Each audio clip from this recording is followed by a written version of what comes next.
말씀 신약 성경 예배소서를 한번 보겠습니다. 예배소서 제5장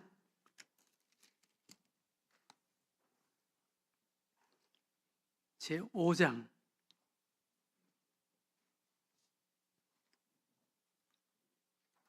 18절에서 21절까지 있는 말씀, 예배소서 제5장 18절에서 21절 한 절씩 우리 말씀을 교독으로 한번 읽어보겠습니다.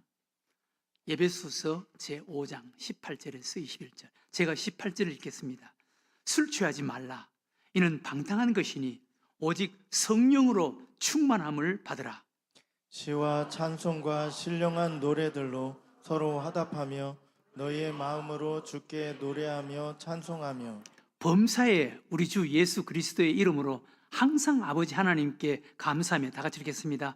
그리스도를 경외함으로 피차 복종하라. 아멘. 네. 오늘 우리가 읽은 말씀은 진정한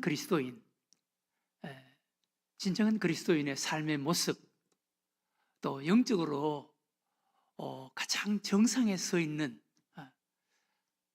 그 감정의 기쁨의 가장 정점에 서 있는 그리스도인의 모습은 어떤 모습이어야 하는가, 어떻게 생활하는가 라는 것을 우리들에게 말씀해 주시는 귀한 말씀입니다. 우리도 오늘 찬양 인도하면서 우리 고목사님께서 우리 기쁘게 찬양하자 그랬는데, 우리가 생활과 삶 속에 이런 감정의 어떤 정상, 감정의 정점에서 이런 기쁜 모습으로 생활하는 것이 사실 우리 그리스도인의 모습이라고 할 수가 있습니다.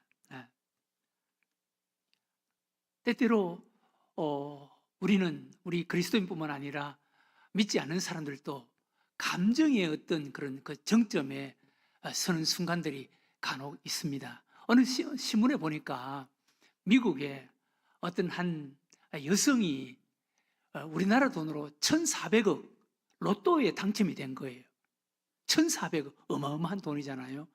로또에 당첨이 되는데 그것을 확인하고 이 여성이 너무 흥분해서 막 거실을 뛰어다니면서, 남편도 없는 그 여성이 아이들을 키우는 여성인데 1,400억 로또에 당첨이 된 것을 확인하고 막 거실을 뛰어다니면서 얘들아 이제 우리는 고생하지 않아도 돼. 얘들아 우리는 이제 고생하지 않아도 돼. 그러면서 막 자기도 모르게 흥분해서 거실을 뛰어다니니까 그 아이들이 난생 처음 보는 엄마의 모습에 그 아이들이 놀라가지고 막 울면서 방으로 다 숨어버렸다라는 그런 기사를 본 적이 있습니다.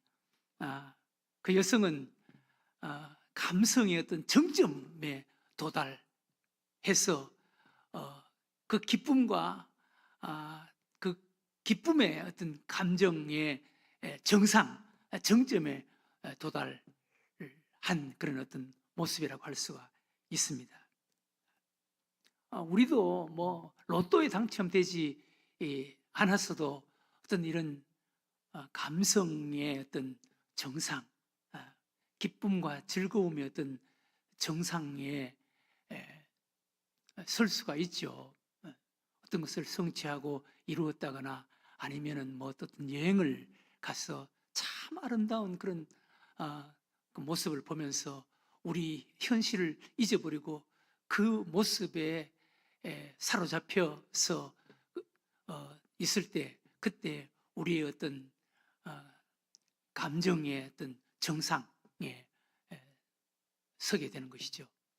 우리 예수 믿는 사람들은 성령 충만할 때 우리의 감정의 어떤 정상에 서게 되는 것입니다. 오늘 하나님께서 우리들에게 술 취하지 말라, 세상에 그렇게 몰두해서 세상에 붙잡혀서 살아가지 말아라, 이것은 방탕한 것이다. 우리 예수 믿는 사람은 성령의 충만을 받아야 된다, 성령 충만해야 된다 라고 우리들에게 말씀합니다. 우리의 감성, 우리의 감정의 정점은 성령 충만입니다. 성경에 보면은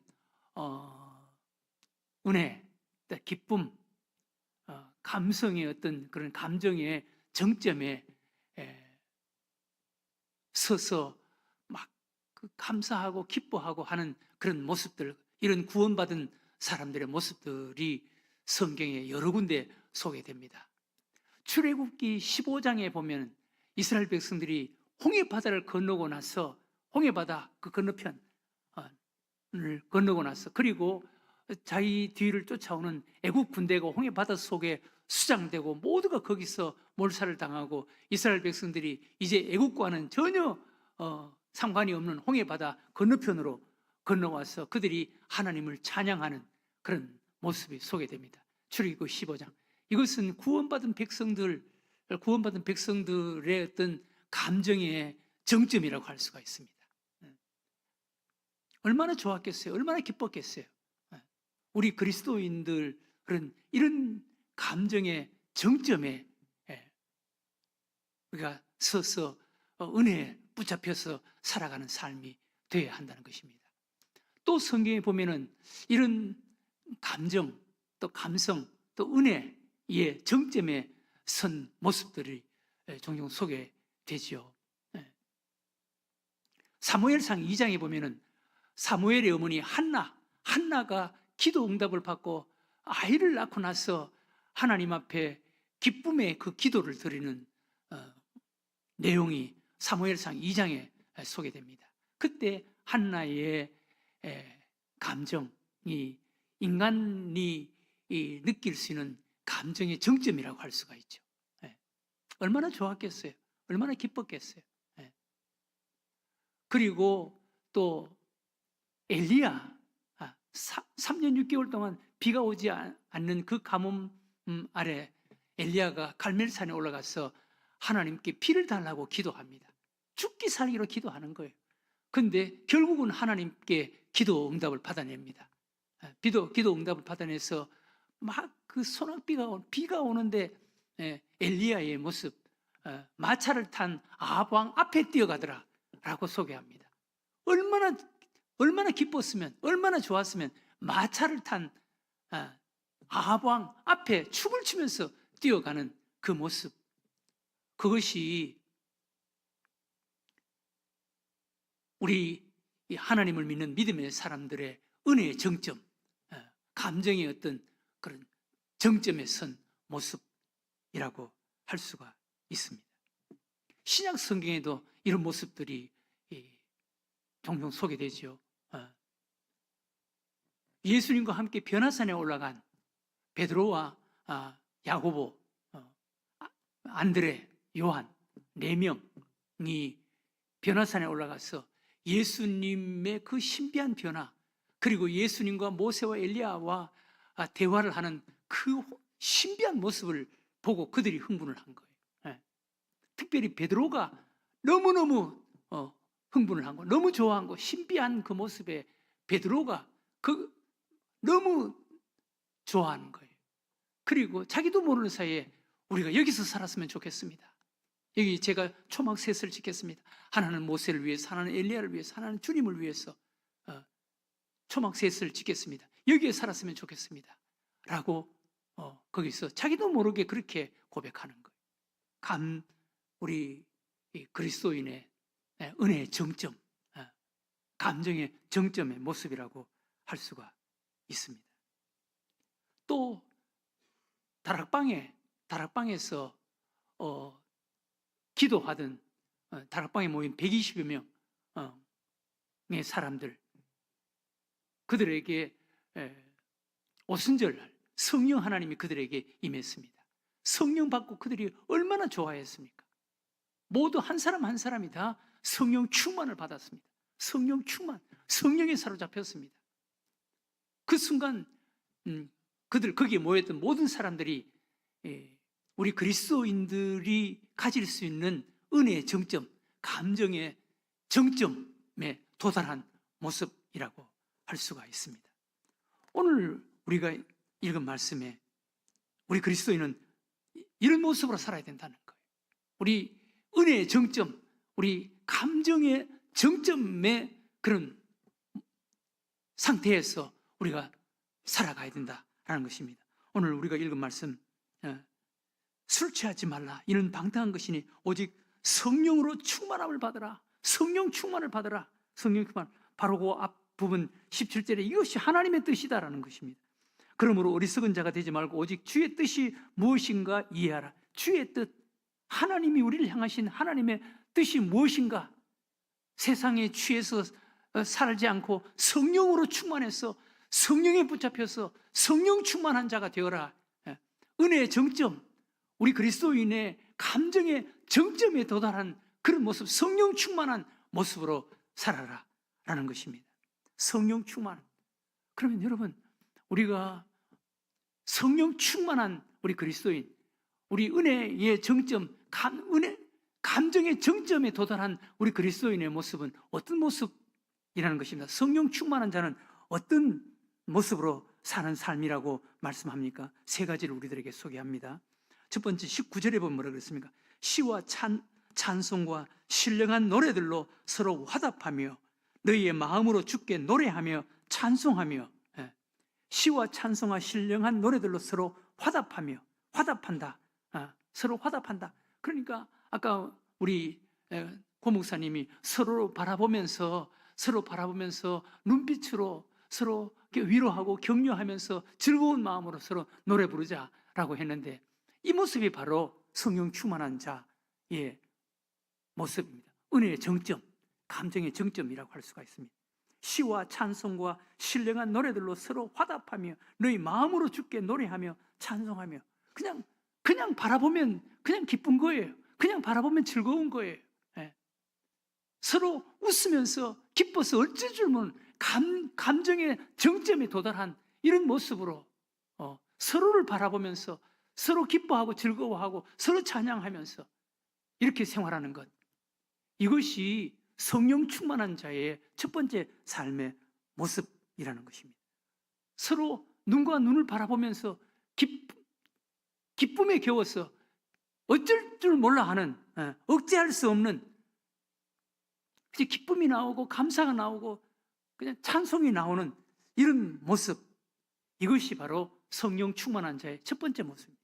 초대교회 성도들의 모습이 바로 이런 모습이었습니다. 애굽 출애굽을 해서 홍해바다를 건너고 그들이 그 홍해바다, 그 넘실대는 홍해바다 건너편으로 와 있고, 그리고 자기들을 뒤쫓아오는 애굽 군대 병거들이 홍해바다, 그 깊은 홍해바다 속에 다 수장되고, 그들이 이제 애굽과는 전혀 상관이 없는 홍해바다 건너편으로 건너온 이스라엘 백성들 얼마나 좋았겠어요. 그들이 서로 바라보면서 얼마나 기뻐했겠어요. 서로 바라보면서 기쁨과 감사에 막 사로잡혀 있지 않았겠습니까? 이 모습이 바로 시와 찬미와 신령한 노래들로 서로 화답하며 너희 마음으로 주께 노래하며 찬송하며, 이 모습인 거예요. 엘리야 그 3년 6개월 동안 비가 오지 않던 그 가뭄, 하나님 앞에 죽기 살기로 기도해서 기도 응답, 하나님께 비를 받아내는 이런 순간, 비를 맞으면서 마차를 탄 아합 왕 앞에 뛰어가는 엘리야의 모습이 바로 이런 모습 아니었겠습니까? 다락방에서 성령을 기다리고 오로지 한 마음으로 성령 받기 위해서 기도했던 초대교회 성도들, 성령 받고 성령에 사로잡힌 그 모습이 바로 이런 모습 아니었겠습니까? 이렇게 시와 찬송과 신령한 노래들로 서로 화답하며 너희의 마음으로 주께 노래하며 찬송하며. 우리 정말 은혜 받은 사람들은, 성령 충만한 사람들은 서로 바라보면 서로 얼굴만 바라보고 눈빛만 바라봐도 기쁨이 있어야 되는 거예요. 서로 좋아야 되는 거예요. 어쩔 줄 몰라 하는 이런 기쁨과 즐거움이 있어야 되는 거예요. 이것이 성령 충만한 자의 첫 번째 모습이라는 것입니다. 두 번째 성령 충만한 자, 우리의 은혜의 정점, 우리 감정의, 그리스도인의 그런 감정의 정점에 선 자의 모습, 어떤 모습이라고 그랬습니까? 20절에 보면 이렇게 소개합니다. 범사에 우리 주 예수 그리스도의 이름으로 항상 아버지 하나님께 감사하며. 감사가 터져 나와야 된다는 감사. 그것도 여기 보면은 우리가 눈에 띄는 그런 용어들이 몇 개가 있지 않습니까? 범사에 감사해. 범사에 성령 충만한 자는 범사에 감사가 나와야 된다. 범사라는 것은 모든 일을 이야기하는 것 아닙니까? 범사는 뭐 좋은 일만 해당되는 게 아니잖아요. 우리 삶의 전 영역 모든 일이 범사 아니겠습니까? 범사에 예수 그리스도의 이름으로 항상 감사해야 된다. 범사에 감사, 항상 감사. 이것이 은혜의 정점에 서 있는 그리스도인, 성령 충만한 그리스도인, 우리 감정의 정점에 서 있는 그리스도인의 모습이라는 거예요. 네. 범사에 감사. 어떤 조건과 환경을 뛰어넘는, 초월하는 무슨 일이든지 어떤 일이든지 감사하는, 여러분 이런 감사가 나오는 것이 성령 충만한 우리 은혜의 정점에 서 있는 그리스도인의 감사라고 할 수가 있습니다. 우리가 이것은 감사하고 이것은 속상해하고 이것은 진정한 감사, 그리스도인의 감사라고 할 수가 없습니다. 범사에 항상 감사하는 것, 이것이 성령 충만한 우리의 은혜의 정점에 서 있는, 감정의 정점에 서 있는 그리스도인의 모습이라는 것입니다.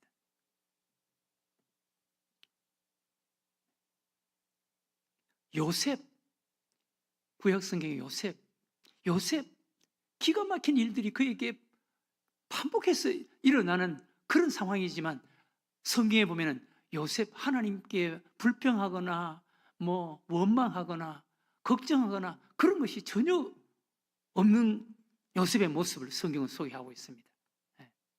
요셉, 먼 훗날 형들이 자기 앞에 와서 무릎을 꿇었을 때 형님들 걱정하지 마세요. 형님들이 나를 이곳에 보낸 것이 아닙니다. 하나님께서 형님들을 통해서 나를 이곳에 보냈습니다. 내가 하나님을 대신하겠습니까? 다 하나님이 하신 것입니다. 하나님이 하신 것입니다. 여러분, 다 하나님이 하신 거야. 하나님이 하신 거야. 이렇게 믿을 수가 있겠습니까? 그렇다면 오늘 여기 성령 충만한 자의 두 번째 모습, 범사에 항상 아버지 하나님께 감사할 수가 있는 것이죠. 이것이 성령 충만한 자의 모습, 그리고 은혜의 정점, 우리 감정의 정점에 서 있는 그리스도인의, 진정한 그리스도인의 모습이라고 할 수가 있습니다.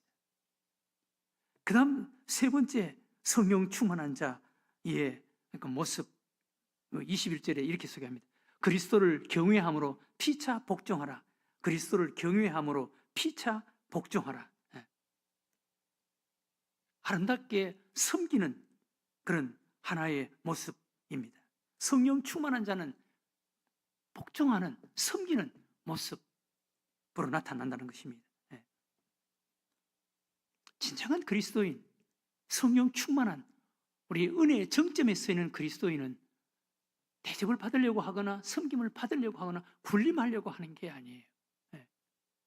낮은 자리에서 섬기는 자, 자연스럽게 낮은 자리에서 섬기는 자의 모습으로 나타난다는 거예요. 왜 그렇습니까? 예수님의 모습이 바로 그런 모습이었습니다. 예수님께서 내가 온 것은 섬김을 받으려고 온 것이 아니라 도리어 섬기려 하고 모든 사람을 위해서 나 자신을 대속물로 주게 하기 위해서 오셨다라고 말씀했습니다. 하나님이 이 땅에 오신 예수님, 예수님이 이 땅에 오셔서 무슨 군림하려고 하거나 무슨 섬김을 받으려고 하거나 대접받으려고 하거나 그런 목적으로 오신 것이 아니에요. 하나님이 뭐가 답답해서 여러분 여기까지 오셔서 인간에게 대접받으려고 하겠습니까? 예수님은 내가 온 것은 섬김을 받기 위해서 온 것이 아니라 도리어 섬기려 하고 모든 사람을 위해서 대속물로 주게 하기 위해서 오셨다라는 것입니다. 이것이 우리 그리스도인의 모습이 되어야 한다는 것입니다. 이 성령 충만한 자의 아름다운 모습, 우리 그리스도인 은혜의 정점, 감정의 정점에 선 그리스도인의 모습이라고 할 수가 있습니다. 이러기 위해서는 우리가 성령 충만해야 돼요. 성령 충만, 성령이 우리를 사로잡아야 돼요. 신앙 생활 수십 년 했다, 50년, 60년 했다, 그것으로 되는 게 아닐 거예요. 또 어떤 교회의 어떤 직분으로 그렇게 되는 게 아닐 거예요. 직분으로 그렇게 된다면 모든 목사들이 다 이렇게 해야지. 저는 그렇게 안 돼요. 목사라는 이름으로 되는 게 아니더라고. 목사라는 이름이 진정한 그리스도인의 모습으로 살아가게 하는 게 아니더라고. 성령 충만이에요, 성령 충만. 신앙생활 40년, 50년, 60년 신앙생활의 연조가 그렇게 되는 게 아니더라고. 신앙생활의 연조가 그렇게 됐으면, 저도 한 50년 신앙생활을 했는데, 50년 했으면은, 그 정도 됐으면은, 이렇게 돼야 되지 않겠어요? 그게 안 되더라고. 이렇게 될 수 있는 비결이 성령 충만입니다. 성령 충만.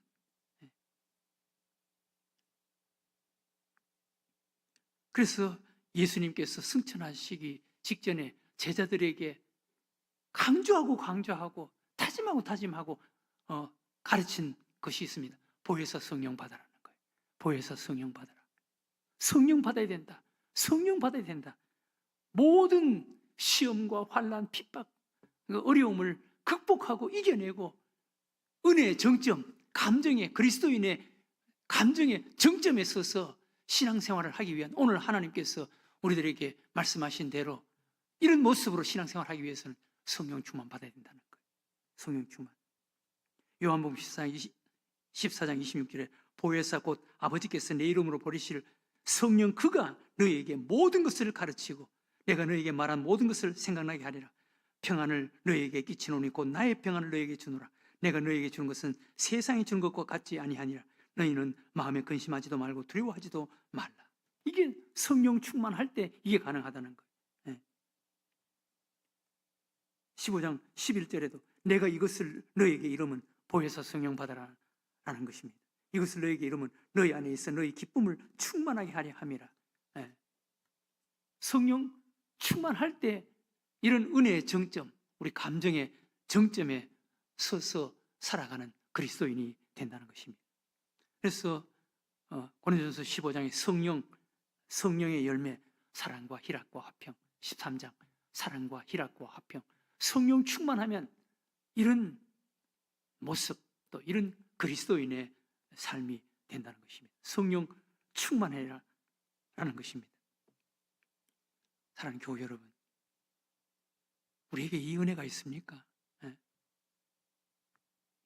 사도행전 3장에 나면서부터 안진뱅이 된 자, 구걸하던 성경 미문에서 안진뱅이 된 자, 그가 무엇 때문에 그렇게 성령 충만한 은혜의 정점, 감정의 정점에서 걷기도 하고 뛰기도 하면서 성전 안으로 달려 들어갔겠어요?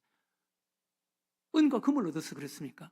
세상의 것, 인간적인 육신적인 것을 기대한 것, 그거 얻어서 이렇게 기뻐했습니까? 아닐 거예요. 그에게 주어졌다고 해서 이렇게 기쁘진 않을 거예요. 무엇 때문에 그런 사람이 되었겠습니까? 그것은 하나님의 은혜, 성령의 은혜, 성령 충만함으로 그의 본질적인 문제가 해결되었기 때문에 나면서부터 안진뱅이 된 자가 그런 기쁨, 은혜의 정점, 감정의 정점에 서서 성전 안으로 뛰어들어가는 이런 자가 되지 않았겠습니까? 그가 아무리 많이 그가 요구했던 은과 금, 아무리 많이 그에게 안겨줬다 한들 그 은과 금이 그 사람을 그렇게 기쁘게 만들 수 있었겠어요? 하나님의 은혜 아니었겠습니까? 하나님의 은혜, 성령님 아니었겠습니까?